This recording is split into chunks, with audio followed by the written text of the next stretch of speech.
And so let's go as it comes in, and we're smiling and saying, geez, here we are. And we're all broadcasting here wonderfully. And we're live, go, shoot it off. Yeah. So Nancy's gonna host the NDILC principle number 4, pass the torch. Take it away. Well, hello, everyone. Welcome. My name is Nancy Obando. I'm Senior Vice President at Mountain West Financial and a certified delegate spokeswoman. And today we'll be talking about passing the torch. You know, I read the 2021 McKinsey report, and the study talked about women in the workplace. It's the largest study on the state of women in corporate America. It started back in 2015, and they've been doing it year over year. And the 2021 report did come in, and there was some gains, but there's still much more to be done. I mean, the representation of women has improved, but progress has been uneven. And as the pandemic continues, women are increasingly now burned out. So despite important gains, women are still being underrepresented, and women of color lose ground at every step in the pipeline. And the broken run is still holding women back. And now we're being faced with women that are more burned out, and even more so than men. So I wanted to start it off with that and talk about what are we doing to showcase ourselves and passing on the torch. You know, it's a very interesting topic, Nancy, and thank you very much for hosting this. You know, we had Tammy Bunnell do the NDILC with the NDILC leaders, and the idea is that, to your point, how are we doing to help ourselves? If we can't help our own mind, how can we help others? And, you know, you go back to the airlines, you know, you're in the case of emergency, put your mask on first before you put your mask on your children. So that is passing the torch in health, right? A return on health. What is our ROH? And to that point, to helping women, what is the number one thing that women do? We have children. You know, we're the future of life. And if we're not having daycare centers to help us go on, and we're not having access to provider care that we need, and we're supposed to be cook the meal, have the job, you know, take care of the kids, take care of our parents, how is there time for us to pass that torch to complete a task, right? Mm-hmm. So and that's why I think if you were to ask me that question, I would say, this is the reason I started the NDILC and the spokeswoman, so we could elevate our internal strengths that we might not know we have to a higher level, so we can share that inner strength with everyone that knows us and go, I remember when, and now look at you. Every one of the spokeswomen, every one of the NDILC, everyone that you go back to high school reunions, go to college reunions, and how many of you seen, you're just the same as I remember you, and you're still doing what? Right? And that's where I think we hit everyone, you know, in a very purposeful way, that pass the torch is not just about our gains in society as women on our workforce, our motherhood, our ability to navigate the turbulation of what's going on in the world, our ability to self-center ourselves.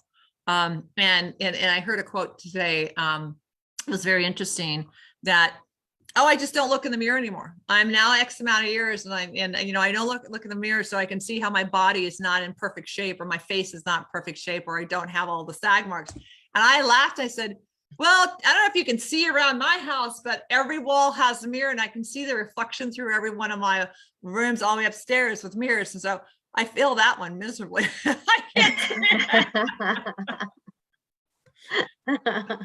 So Nancy, to that point, and look at, you're blurred out, so we can't physically tell where you're at. So you're highlighted right now. I love having live to where we focus on the speaker. So if I'm talking, you see just me. If you're talking, I just see you. And I've had complaints. Well, how come we don't see everyone on the call? I don't want to see everyone on the call. I want to see you, because if I'm on stage, you're focusing on that person. You're not focusing on everyone. Oh, is she playing with her hair? Is she doing, you know, whatever? I want to see you and see, I want to focus on you. So true to you. Thank you. Thank you. You know, I have married, and probably not as many marrieds as you, but I've actually learned not to care. Look at your skin though, flawless skin. Hello. I wasn't gifted with your, I mean, there's things that were gifted DNA. Okay. There's only so much you can do with your height. I mean, I do have you beaten height, you know, Yes. and people like go, oh my God, look at your body. Well, I was gifted with a tall body. Okay. That's a reality. But look at your skin. You're gifted with God's skin. I mean, you have gorgeous skin. And we have to just embrace that this is who we are and this is makes what we have. No, that's what it is. It's really like I've just embraced what I have. Like you said, some of us are you look like a model. You're tall and slender, and I don't have that. But yeah, I focus on what I have. Like you said, I have good skin. Okay, thank you. Yeah, I have good skin. I take care of it, right? And that's why I have. Teeth. Oh my God, you cannot go anywhere without that smile. Okay, lips, smile, face. Okay, let's just go with it. I'm a teeth girl. I love beautiful teeth, and girl, you got it. Thank you. Thank you. They're my father's. They're my father's teeth. I love it. I love it. I mean, I had an underdeveloped jaw. So I think, you know, if we look at pass the torch, what does that mean? You know, and I'll do the same game I played with Tammy.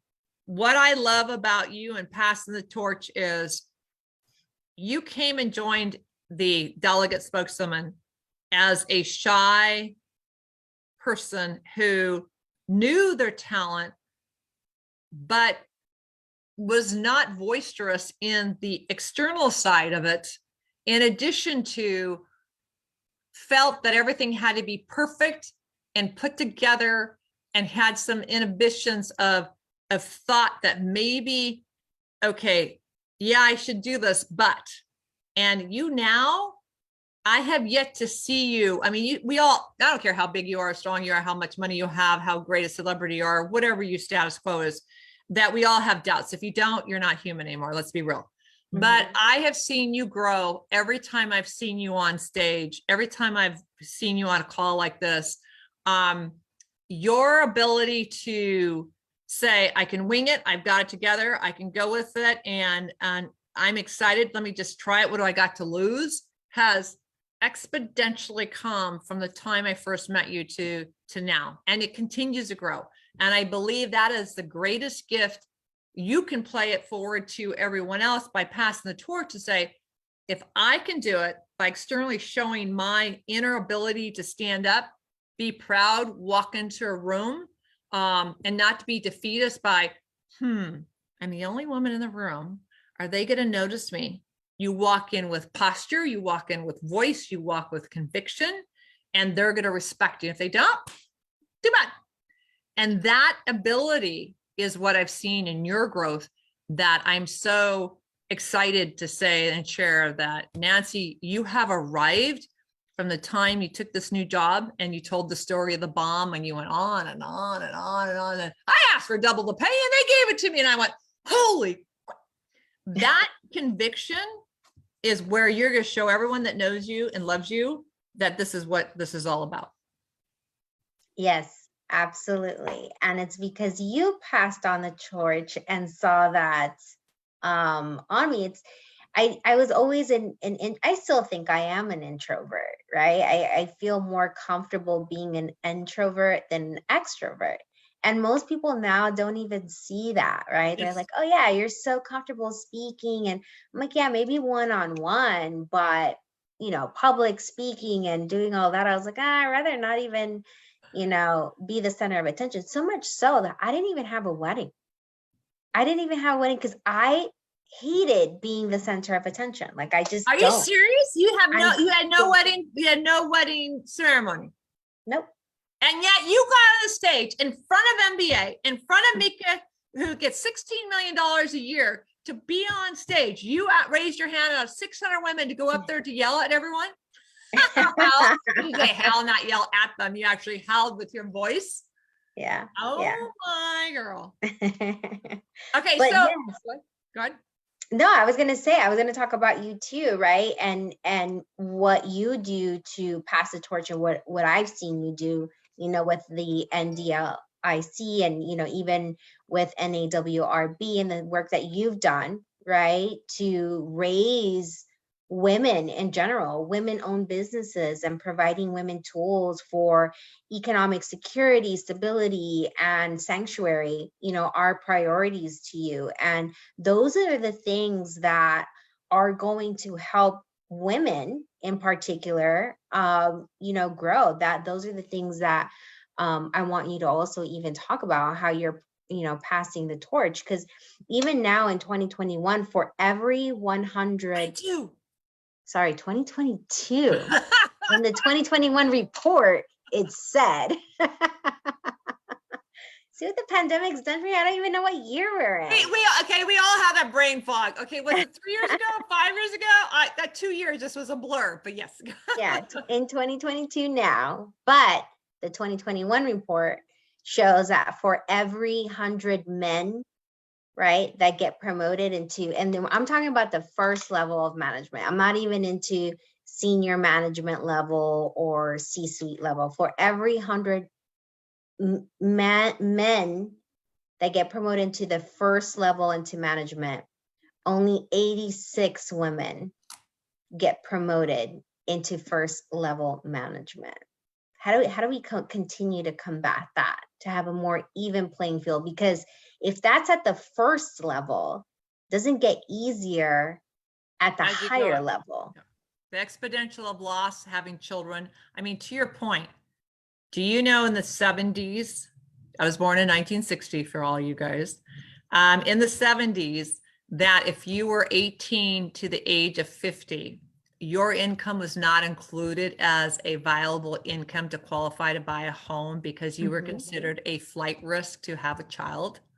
Yeah. So to your point, if I am part of that group, as you said, 86 of the 100 can get to the first level, then as we go up, your odds of having a child go up to a certain degree. So the amount of women that would go advance, that would be huge, right? So how do we help that?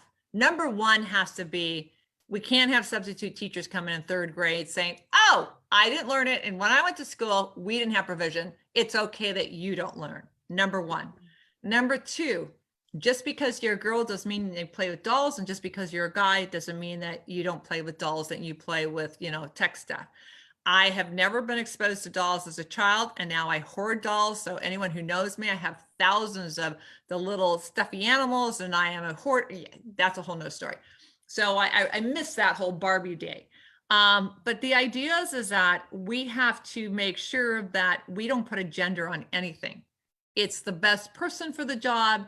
It's the best education that we want to play with as we go forward.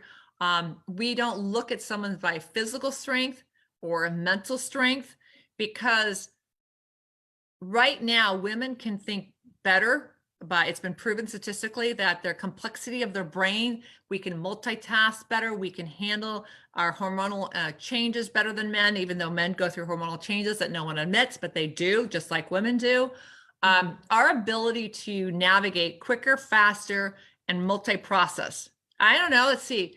Do you dealing with health issues? Are you dealing with anxiety issues? Are you dealing with running the household, finance, the food, the care of the children, physically having the children? Do we forget that part?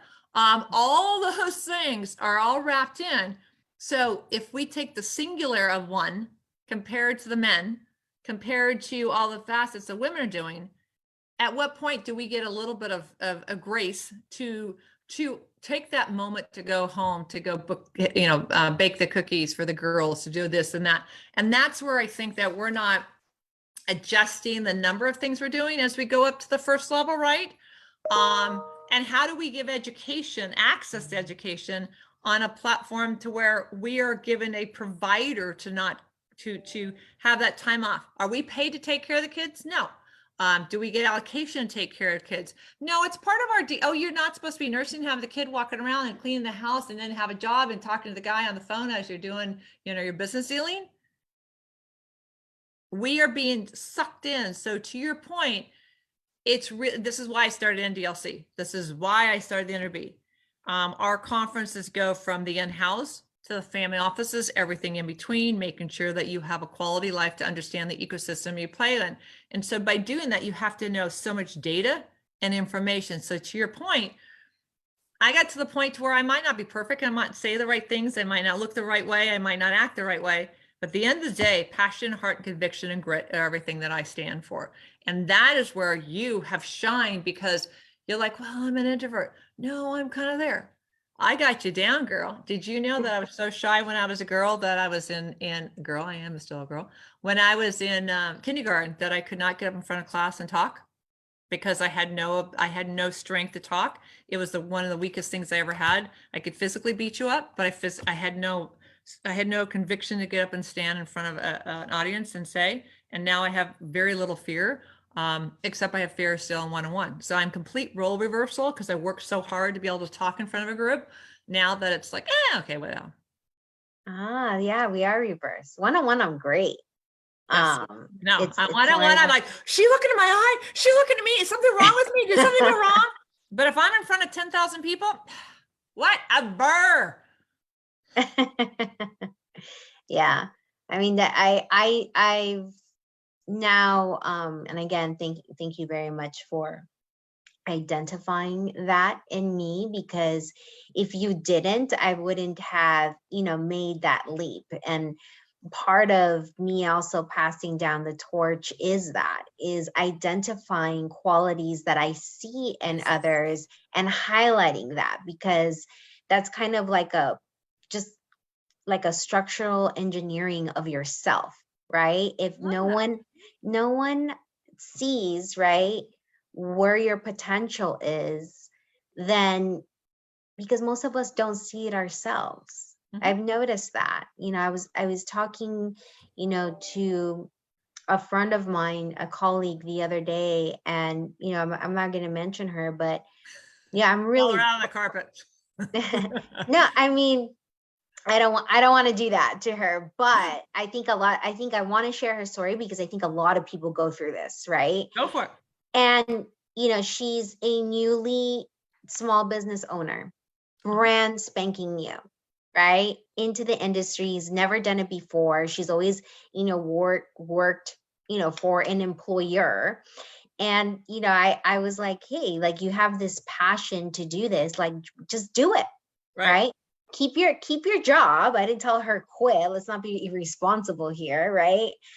Keep your job, but work at what your passion is. And she started to do it, and she did. She was able to open it, and she got down on herself because within 6 months, she said, I'm only making $1,500 a month. And I said, it's only been 6 months. 6 months ago, you were at zero, and now you're at $1,500 a month. Think about it that way. And now you're actually putting events together around your business, and you have 80 people under you. How powerful is that? It's huge. And see, I come from the SBA world, and I sit on as a resource partner for the Small Business Administration. There's only 9 of us federally, nationwide. And the statistics is that most small businesses fail sometime down the path. And you're so right. The fact you went from 0 to 1,500, it might not be the scalability and as fast as she wants, but right now, the amount of programs they have out there for small businesses to help give you grants, to help give you loans, to help give you collaboration has never been more powerful in the history of the SBA ever. So the ability to scale and get that to work, and share that connection, like Tammy Bunnell had a great piece on today on Facebook for introductions. She said she went to an event. She had 4 people here and 4 people here. She put them together. 3 of them are going to do deals together, and 1 of them will have lifelong friendship. That is where your small businesses can fail, from not having that line of introduction, or having one component, like you said, of finding traits or abilities to scale something within, because they lack seeing within their qualities of themselves. And what people don't realize, the backs of the United States was made on small business. It wasn't the big FedExes or UPSs or IBMs or Rockwell TRW, all the big DoD contracts. It was really based on the small businesses. So you have the Great Resignation. Why? At 54% is because they're pulling back to start their own business. They want to start their own gig. Now, a lot of them will fail. Don't get me wrong, but at least they tried trying without succeeding to understand. So they can go back to the business. The reality, though, we're having is how many people, if you think about pass the torch, we've got to allow people to come in to keep the ecosystem alive. And that's pass the torch. It's not just about gender. It's about all under voice, under classifications, under resourced, no matter what it is. It could be mental. It could be access to capital. It could be resources of physical buildings. It could be supply chains. It could be pass the torch and just that, hey, I cared enough to take the time to introduce you to someone else. That is huge. It's just like when I went up to, I made a comment and I said, do you realize that the lady you had on stage was Nancy, who's part of the delegate for NAWRB? That connection to say, vetted, love who she, and she wasn't even coming to that event until I made a connection, made a comment saying, I'm going. She dropped everything on that Saturday to drive down to go. That made the story even better, to strengthen that you seize that opportunity with saying, it's important enough for me to go have it done. And then you wore your beautiful Valentino, get up there and you get selected because you raised the hand. So I think the greatest thing that I'm seeing about you now is, other than the strength, is that you're seizing the moment. And that's where a lot of people fail, is because they're too shy, they're too inhibited, and they're not raising their hand, or they're not speaking out, or they're not going out there and say, let me have that voice, let me have that opportunity to go. And that is what we all need to do, because look what's going on in Ukraine. If they're standing up for saying it's mine, they have no training, no expertise, no weapons, no nothing. And they're like going, we can make this happen. And they're like, well, how did you, make a Molotov cocktail? I read it on Google. Google, okay. And that's because of them banding together to give them a resource to make that work. And I so believe that as we go through these quality of life adjustments in our purpose and what we are here on earth to do, we must have the ability to help lend a hand, have empathy, pass the torch to the women to understand it's not because I'm a mother and I made the C-suite. It's because I'm a mother and I want you to live a better child, a better environment, a way to navigate the emergencies. Doesn't mean your life's going to be better, but I want you to have better decision-making talents and access to resources to make this world better after you leave this world versus than what I give to you, because I can't control the rest of the world, but what I control is how I'm giving it to you, to aim you with enough resources to take care of yourself and those who you love. Absolutely. I mean, that is exactly why the event that I invited to you to speak in April is because I wanted to have you share that knowledge to small business owners and even for the real estate market, right? Where I want to combine the real estate and the small business in this symposium and talk about that. Talk about, business strategy, because you need a strategy when you're going to open up this business. So what are you going to do about that? Roadmap. Yes, but it might seem for us something like duh, but it's not for everyone, right? I mean, everyone doesn't know that. And then I also wanted to discuss, like you were talking about, there's more access to capital and small business help out there now more than ever. What is that? What's available? Where do you go? Can you have a business strategy? Where do I get the capital? Right? So definitely that's my idea of trying to bring small business owners, make those introductions. Like you said, I can't necessarily make someone successful or guarantee that, but at least if we create that map and, that accessibility, that's something that I really want to do, for the community. So where is that? When is it? What day? Where is it? It is going to be April 22nd at the DoubleTree in Whittier from 2 to 4. We're going to talk about business strategy and access to capital for women and minorities. And then we're going to follow that by a members only networking mixer where you could go in and actually have access to talk to our speakers. And, if you have questions, you can access them through, the networking section that we'll have right after the educational portion. I love it. So did you say that I'm speaking for 6 hours? You only have a 2-hour slot there. So 2 to 4. 2 to 4. I'm just kidding saying that there's that much information out there, but no. So I love that because you shied when you said real estate, to be honest. Every real estate person owns their own business in the sense, correct, because as a real estate agent, as a broker owner, you have to hang your license with someone else unless you own your own business, but you're still not, you still have an independent that you have to report your taxes as an independent. So in all essence, you are a business owner, period, paragraph. Okay.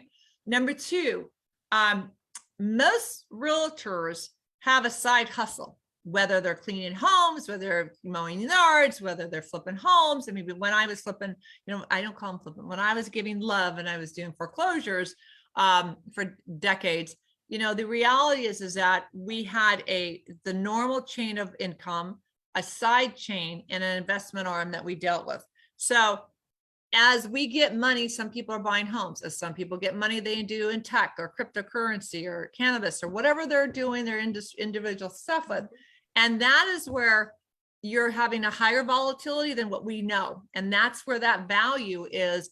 And during the pandemic, I know people who made a lot more money by getting grants, free money from the government than they were making in their business on their own, because the way they get subsidies, the way they gave additional revenue and getting money from the various different communities like the city, the county, the state, and the feds, in addition to special corporations that want to give back to their own community, give it back. So I know some people were getting 7, 8, 9 different grants per month. Hello. And those are grants. Those are loans. You didn't have to pay back. So to your point, I knew people who were making an average $100,000 a year, and most were going down to 30, but then turn around, some people were making $200,000 a year because they applied for so many different grants. Grant writing and grant application became their job as they navigated through the world. So to your point, yeah, absolutely. So that's a teaser, guys. I'm just letting you know, teaser to know what's got there. So if you look at the acronym for Pass the Torch, and what you've done between, your role at Mountain West Financial, you have really changed the narrative for affordable housing. You've really changed the narrative to making sure that the loan programs you have 150 different loan programs. Some are available all the time, some are not, depending on what endorsements are out there. But bringing, it was so funny. There's the new law, a new rule that they're trying to come out with, that everyone, if they flip a home within 3 years, they're going to have a capital gains of 25%, right? And some people are saying homes are completely non-financeable. But I'm sorry, talk about how great you guys are at the FHA side in passing the torch. And this is where we call pass the torch of information to the single mothers who have kids to be able to buy a home that's dilapidated, run down. You have 2 or 3K construction loans that you can go pretty much into any house that's completely destroyed to go and fix it up, to make sure that that mother can go into that home and buy those competing properties that are completely destroyed, right?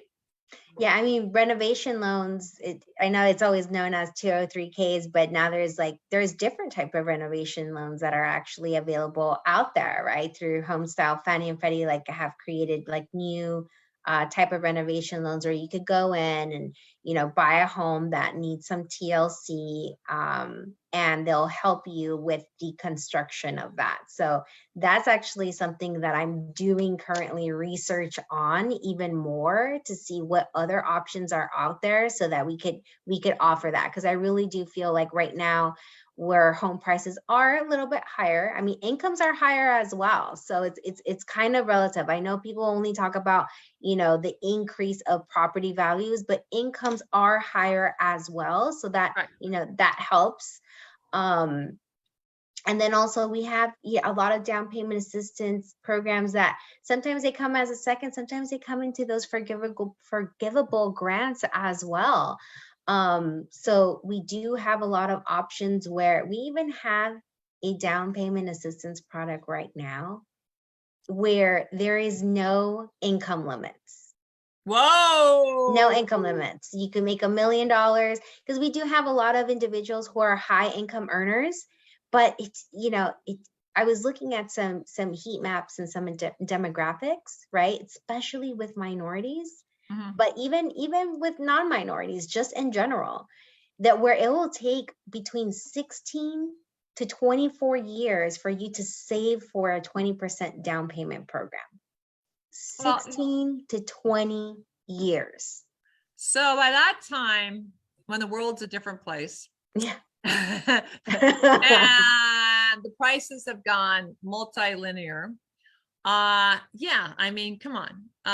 So I hear you. And that's where, look at the VA. Most people don't know that the VA has no limit on the loan. They think, it was 600, 500, 400.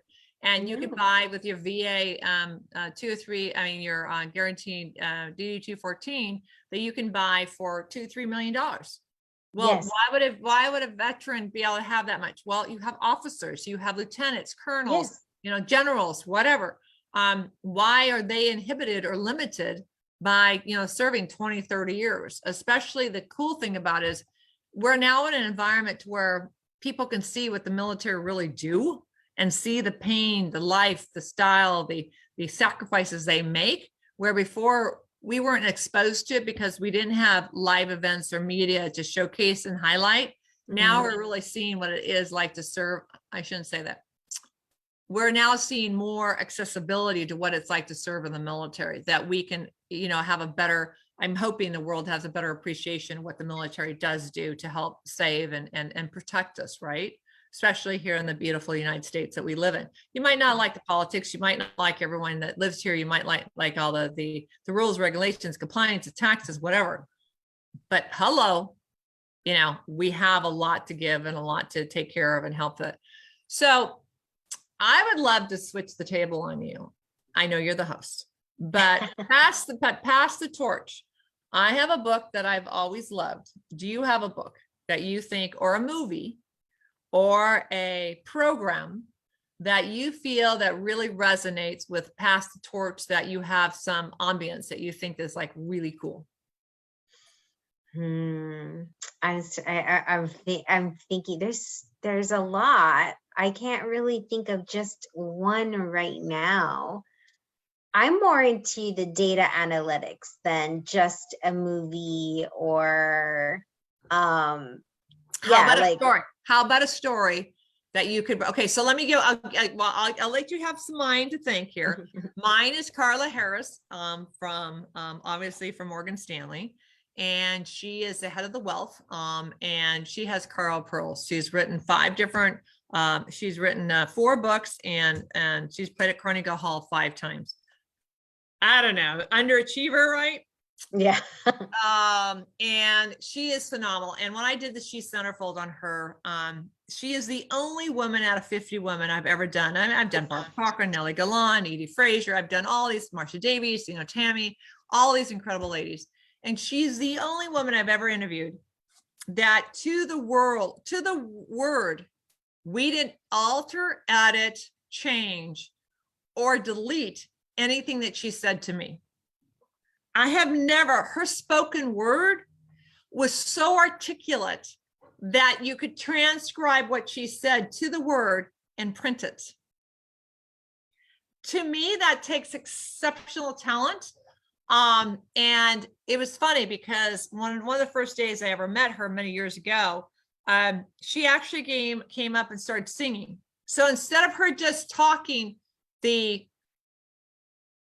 conversation of women, of how C-suite, advancement, education, and leadership, she actually sung her talk.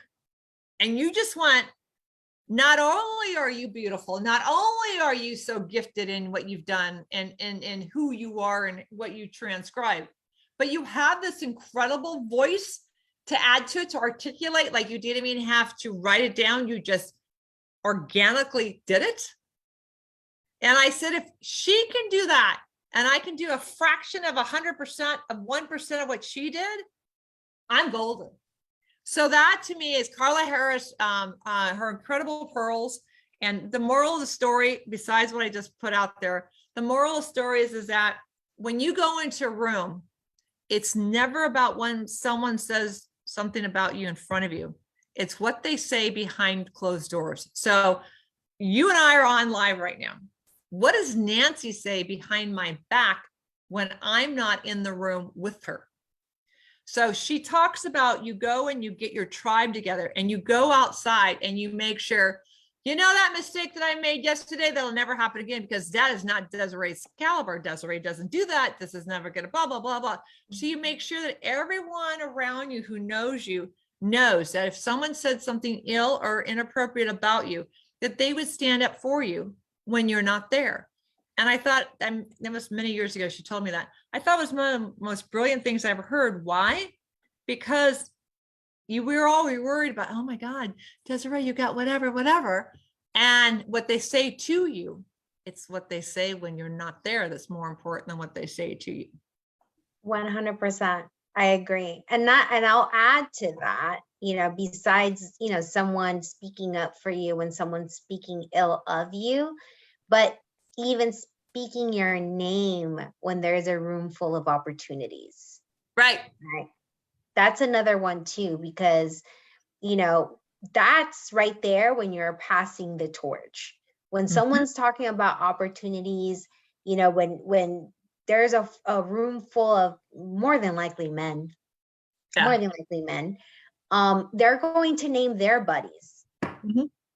Yep. You know, who are you going to name? Are you going to bring one of your girls up? I could tell you that I'm so lucky. I'm so lucky. I'm super grateful to have women around me that have put my name in front of opportunities, right? That's why I always make sure, like, if there's an opportunity where I could highlight someone, I do. Yeah, I try, right? At least I can't, I'm not the decision maker all the time, but you know, I at least bring that up, right? The introductions, that's a key point, the introductions. Yeah. The position that I have right now is because a girlfriend dropped my name. Hello, double the salary. Yeah, so it's, you know, it's just, that's how it works. So yeah, absolutely. I wanted to ask one more question. I know we're almost at the end of the hour. Wait, don't get out of this. You didn't give me your book. All right, fine, ask the question, but you're cheating on here. Everyone, she's a cheater. See, she's not perfect. Go ahead. Now, the inspirational stories, there's quite a few. Obviously, Mika, she has a great book and she passes the torch all the time. Obviously, she brought me up on stage.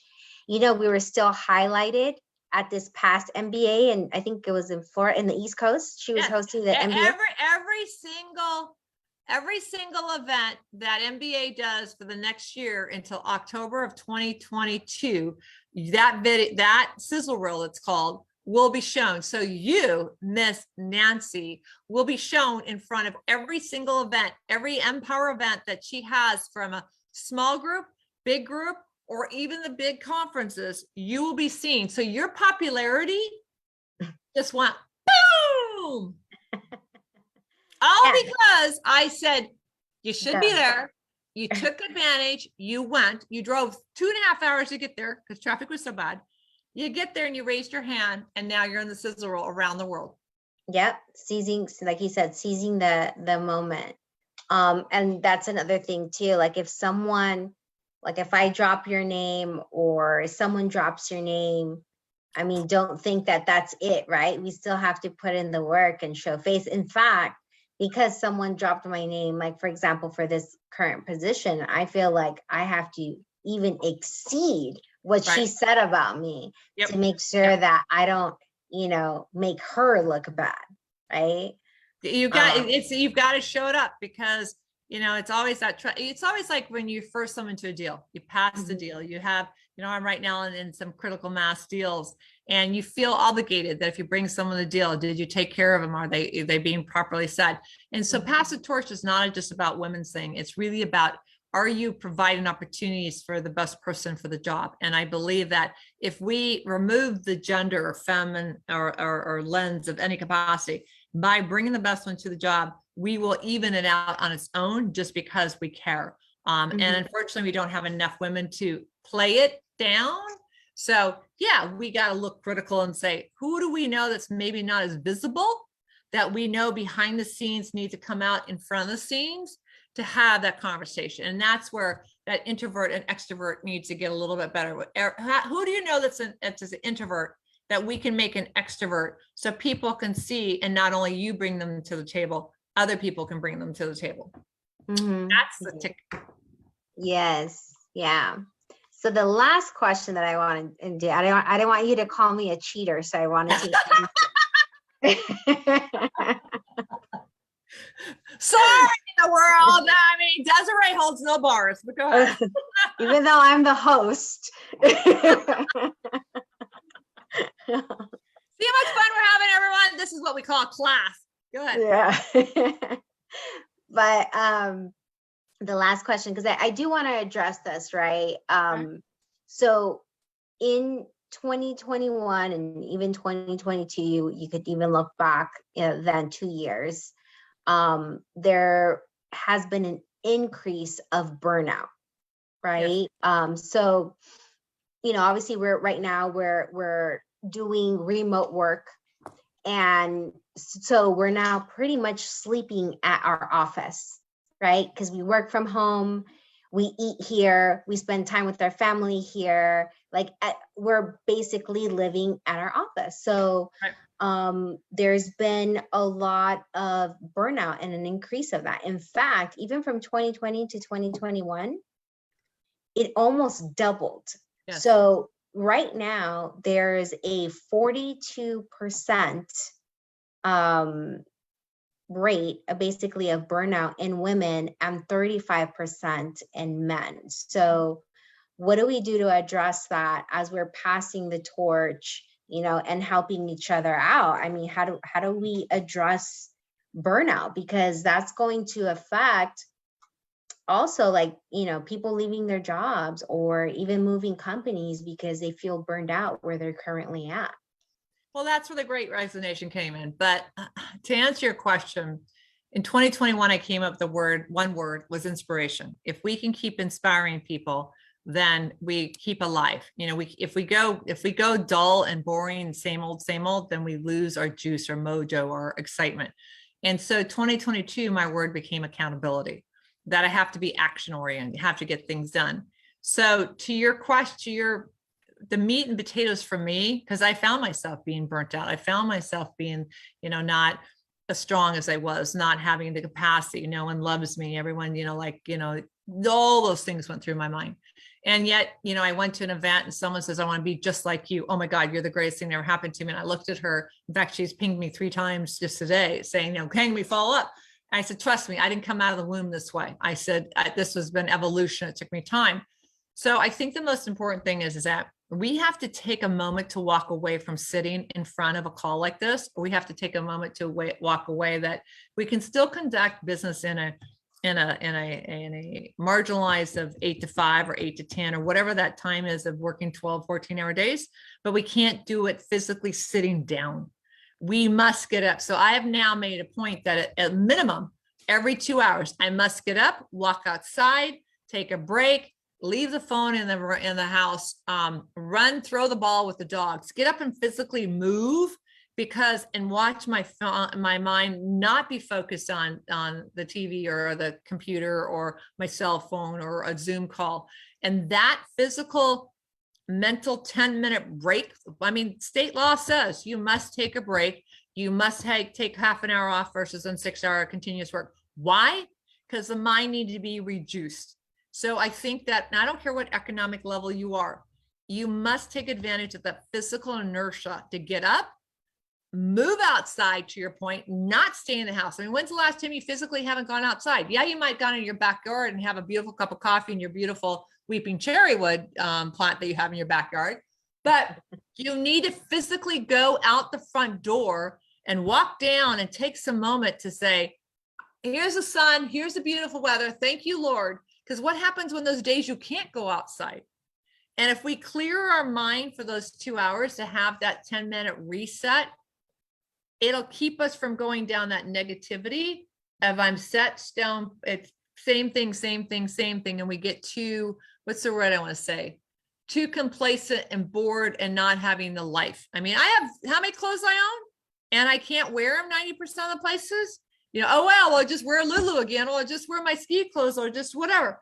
That energy to dress up, have makeup on, and be purposeful has to still enter our lives somewhat regularly. Otherwise, we lose the desire to feel good, stand up straight, walk into with conviction, wear heels one time and not feel like we're killing our feet, and recondition the body and traveling. I'm being that honest. I told my husband, I said, have you seen about all the stuff that's been building around here? We haven't had a clue what this even looks like. We haven't gone to the local grocery store in 2 years. You know, we have, but I meant we haven't seen what's out behind around unless we were personally involved in it. So to me, that's the number one thing to prevent burnout. You must go outside your home and actually apply yourself on a regular basis and do something to where you're not consistently in the same groove for more than 2 hours. Simple task. All right. How about you? How about you? No, I go out. I go out, but and vacation. And again, this was not something that I did before, but I do it because of that, because I was at that point of burnout where it's, if I have to take a break, I take it. I don't, you know, if I have to disconnect from my phone, I disconnect. I'll disconnect from social media. I'll disconnect from answering messages sometimes, because it's because at that time, I need that time for myself. Otherwise, I'm not going to give the best version of myself. That's what I've noticed anyway. So it's like, what's the point? I'm not going to give you 100. So what's the point of that? Instead, like when you do interact with me, I'm giving you 100, right? Or I love it. Or more. But you said that the last time we were on, and it resonated with me because I've made it to the point, because the dogs will sit there and have that cry, and you just feel guilty, like, okay, I can't play with you all day. I got to work. And then, okay, my butt's getting too flat. I got to do this. I got to do that. You know, you're not getting up on your seat. You're sitting on a, you know, I'm sitting on a balancing bit. You know, this thing is a German stool that I literally can bend it halfway and keep, and it'll never break. It's a gymnastic. It trains your thighs and your buttocks and your legs and your hips and your stomach and everything. So there's no support. I literally got to take care of the body, but I can sit here and rock on it crazily and try to make sure I don't flip it. But the idea is that it allows me not to sit complacent, because the blood stops. We don't think the blood stops in the body, and we become lethargic in our mind, in our thought, in our care. So with that mean, pass the torch health, pass the torch in helping women, minorities, underserved, underbanked, people who are older. You know, we don't think of passing the torch to our parents. We think of parents have to pass the torch to us. Why? They took care of you. How about pass the torch to them and help them be taken care of? You know, we always think pass the torch has to go down the hill. Why not take care of those people who aren't as fortunate as you are, is pass the torch, and obviously take care of women. No, absolutely. I always call my mom my third teenager. She's my third child now. There's your point. All right. So girl, I want to thank you for your beautiful smile and for hosting. Let me pull up when our next one's going to be. So our next one, so everyone pass the torch. I just posted yesterday. They have the very first Women of the Futures Month, the Smithsonian Institute. If you saw, there's 123D images of women that are in all aspects of STEM that just came out 2 days ago, and they're creating the Women's Future Month. Think about that, Women's Future Month. What a perfect play that is to pass the torch. So on my LinkedIn post and all through NAWRB on Facebook, you will see these beautiful 120 women that they made statues in the Smithsonian Institute. And my Terry Mugler earned suit matches the same hue. So I just want to put it out there. But our next, so anytime you see a story, please post every day about Pass the Torch. That is the month of March. And next month is Know Yourself. Be authentic and lead in a way that is true to you, which is what Nancy was just talking about. Own your own unique talents and strengths. Empower those around you. And basically, we could do a reset of what we just talked about today. And that will be playing on the NDILC. First will be on April 7th, and then the delegates will do it on April 14th. That's around Easter sometime in there. So everyone, please be safe. Say a prayer for Ukraine. Make sure that we're all healthy and take care of our own self, because we have to take care of our mind and soul to help others around that we love. So everyone, thank you very much. Thank you, Nancy, for being a host. And if you want to get a hold of NAWRB, you can follow link NAWRB.com, or you can reach out to be a delegate or part of NDILC. So thank you all and have a great day. Thank you. Bye. Bye-bye.